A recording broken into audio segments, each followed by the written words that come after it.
Okay, this is a second part of the video I started yesterday.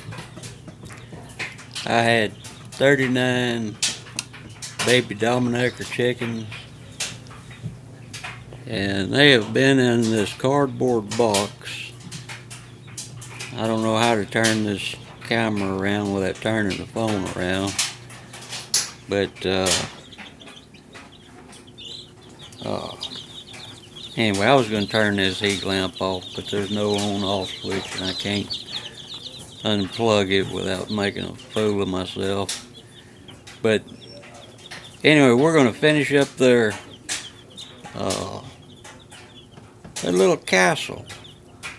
It didn't start out in my mind to be as big as it's going to be, but their first stage in life today, they're four days old. I started out with 40. I did lose one. I don't know why. I think I probably messed up by feeding them too soon. When it comes to baby chicks, when you first get them, they're pretty much dehydrated. It is a one-day shipment. So I got them 3 days ago. They were born, the day they were shipped. And you're supposed to make sure each and every one of them have adequate water. And you have to take each one and actually dip its beak in the water. And they automatically start drinking. I mean, it's not because you nearly drown them, it's because now they know that's where they get their water. And I must have missed one because when you let them drink the water, it gets their digestive system going and helps them digest the chick starter feed. So 4 or 5 hours after you actually get them to drinking water, that's when you give them the feed. And if they start eating the feed before they get enough water in their system, they get what's called pasty butt. It may sound funny, but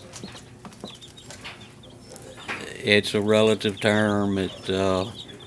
The poop cakes up on the vent, and they can't digest the food properly. They can't pass the food, and I think that's what happened to that one. But anyway, the rest of them are doing really well.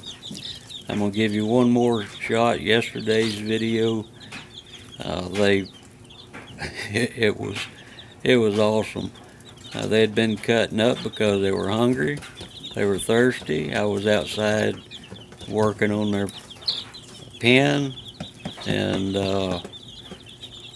when I came in, they were extremely agitated, so I filled them up with some fresh water, some fresh food, gave them some new bedding, and they ate and drank till their bellies was full.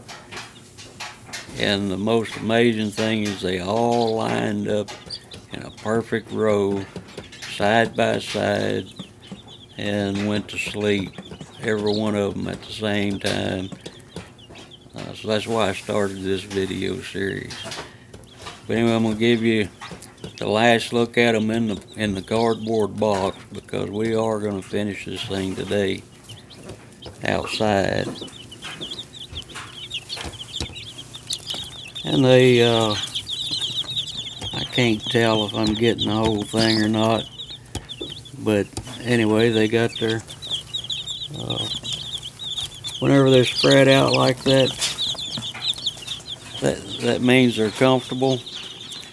They need to maintain a temperature between 90 and 95 degrees. I got a thermometer in the box at chick level, and I'll pull it out every couple hours to see if I need to make any adjustments to the heat lamp. and I have it pointed at one side of the box, so if they do get too hot they can move to the other side. But since there's it's an open top box, but since there's not a whole lot of ventilation, that's the only escape they have. So I've been diligent on keeping the temperature as perfect as possible. If they're bunched up in the heated area, that means they're cold. If they're moving away from the heated area, that means they're hot.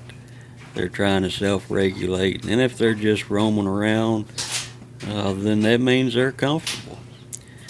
But anyway, their comfort zone's about to change. And the next video, I'll show you what we're doing. We'll backtrack and tell you what we did, and periodically show you what we're doing, all the way up to the point of actually putting the chicks in their new home for the next 4 months.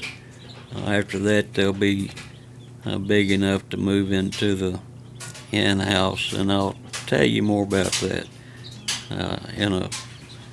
in maybe the next video or later on.